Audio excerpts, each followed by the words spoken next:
Hardy is back with a new song and a new genre, and let's talk about it. I'm glad that's my last name. So, Hardy. I've talked about Hardy a lot on the channel before because A Rock was a kind of formative album for me as a music critic. It was this perfect mix of highbrow and lowbrow. I believe I said it hacked the bro country code and showed me a version of a kind of hackneyed, trite form of country music that I'd become so tired of in a totally new light with refreshingly cool lyrics, smart wordplay, and cool musical choices that just was so charming. So I love him. I know a lot of you guys, he's one of your favorite artists as well. And then there's a lot of people for whom they just don't get it. They think it's trashy. They can't get past the image of Hardy. He's a divisive character. Now, even though Hardy is an established star to a lot of us, I feel like to the general public, he is still sort of on the rise. People are still finding out who he is. The song Give Heaven Some Hell has had,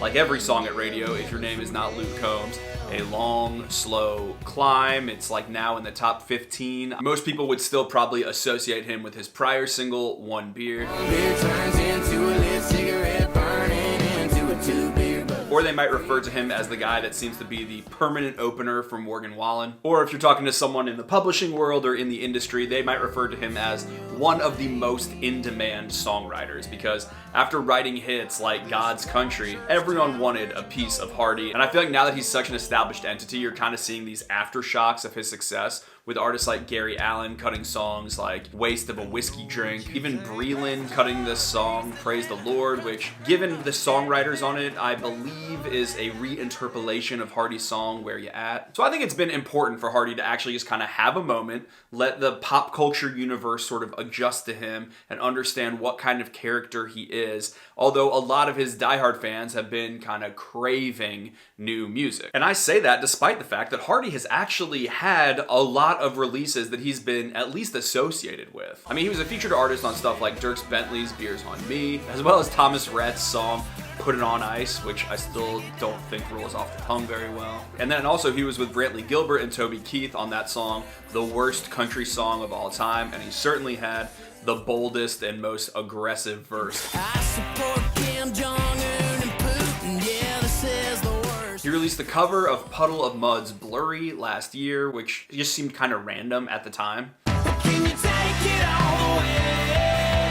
Can you take it? And then he released that entire collaboration project, Hixtape 2, on which he was an artist on 6 of the songs. Now, I seem to be a little bit different than other Hardy enthusiasts in that I don't really consider Hixtape 2 Hardy canon. It just kind of felt to me like a second chance opportunity for songs that were pretty good but hadn't made any major studio albums for other artists. So whether it was songs that Hardy had written and they didn't get picked up by, I don't know, Florida Georgia Line, or if it's songs that other people had written that kind of were not maybe their aesthetic and were a little bit too good old boy, there was just a place for them to land. But I felt a couple ways about that project. I felt it was a very annoying release schedule just to put out one song every week. It almost like dampened buzz for the album by the time that final track with Morgan Wallen actually came out. And moreover, I just didn't think the songs were that good. I didn't have those standout moments like My Kinda Livin' or He Went to Jared off the first Hixtape, which really did seem like a Hardy album. I guess I really did like the Midland song, but it sounded completely out of place within the context of Hixtape 2. To be honest, I just kind of like skipped over that. I was also in, the fall of despair where I was just posting no content and not listening to anything, and you know.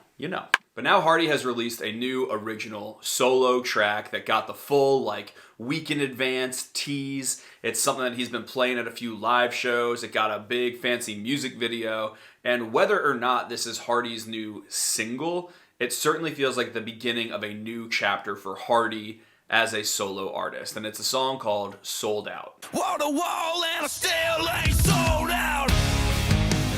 And I'm gonna say off the bat, I think this song is so much more interesting than everything else that he has been involved with in the past 2 years. It just feels fresh to me. Now, the other thing I would say is that it is definitely a rock song. And to Hardy's credit, it is released as a rock song. It's not trying to masquerade as a country song.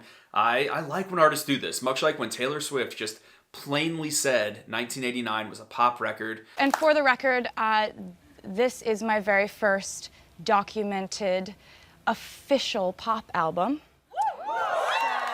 Much like when Morgan Wallen and Lil Durk dropped Broadway Girls and released it as a rap track, I just appreciate when, people aren't trying to pull the wool over your eyes and say, no, this is country. It is country. I know people think that I am obsessed about genre and where things have to go. That is not actually the case. I mean, I don't like being lied to, so I care about genre in that sense. I don't like someone telling me, like, obviously this is a country song when there's no sonic reasoning to make a statement like that. I don't care about genre nearly as much as I care about quality. But it's just that generally, it is usually the worst quality music that is also trying to be the most genre bending. Although that is not the point of this video. Sorry, I just filmed like that little section for 5 minutes and apparently I feel some type of way about the genre debate. Sold Out is a rock song. Maybe Hardy was inspired by his time on the road with Co Wetzel. As y'all know, the Texas country scene is very often almost more like the Vans Warped Tour. It's like just straight up rock music. Why it's called country, I don't know. But yeah, this song is rockin'. It's even got some screaming in it. It's kind of like a full metal edge to it. And it is a song about how Hardy hasn't changed. He's just this kid from Mississippi, but now he's got gold records on the sheetrock. He's got a whole house filled with people there to see his show.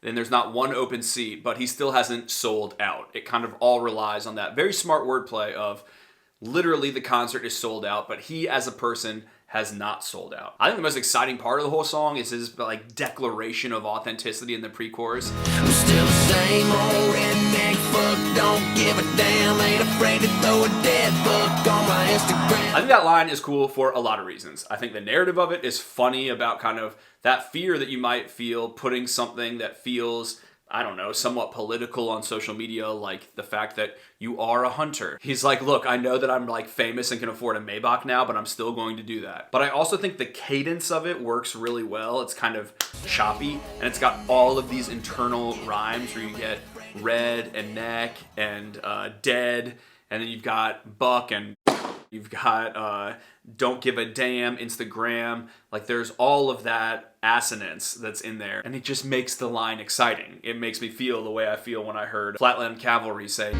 Little shade of ruby, red Revlon lip liner. and you got all the R's and L's. And see, that's that kind of extra mile writing that I wasn't hearing on Hixtape 2.